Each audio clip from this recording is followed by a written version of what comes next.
Republican House Speaker Mike Johnson predicts the government shutdown is on its way to become the longest in history.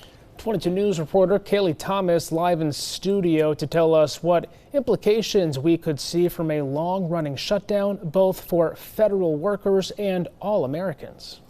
Nick and Ciara, with no end in sight, this shutdown is expected to roll on for the foreseeable future, with political experts saying the impacts could become more widespread.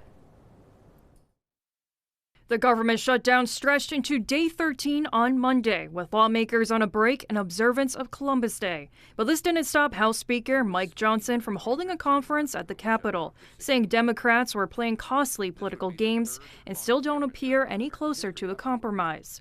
The Senate returns Tuesday and is expected to vote again on the clean funding stopgap the House passed in September. It's fallen short of the necessary 60-vote threshold 7 times. We need 5 Senate Democrats now to break ranks and do the right thing. The only ransom here is the $1.5 trillion that Chuck Schumer is demanding from the American people. Democrats are demanding Republicans extend subsidies that limit the cost of health insurance under the Affordable Care Act, which is set to expire by the end of the year. But Republican leaders have refused to negotiate on health care during a shutdown, arguing that Democrats must accept the bill. It's definitely showing the different sides and how everyone's kind of dividing right now, and that's not what we need. We need everyone to be united. This standoff between parties, halting routine government operations like leaving airports scrambling with flight disruptions due to staffing issues. President Trump has found a way to pay members of the military on October 15th, but other federal workers will not receive paychecks until the shutdown ends. When you've got 600,000 federal workers and their families starting to think about the winter months, paying, utility bills, getting ready for the holidays, the pressure begins to mount on those folks.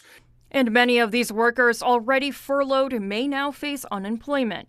Already, mass firings have hit the Department of Education, the Department of Health and Human Services, and CDC hard. The shutdown is also making things worse for farmers. Any borrowing that they would normally do this very month for next year's planting, for next year's crops, that's shut down. The longest shutdown in U.S. history, also the last time a federal funding lapse happened, lasted 35 days between December 2018 and January 2019. This was during President Trump's first term. Working for you, Kaylee Thomas, 22 News.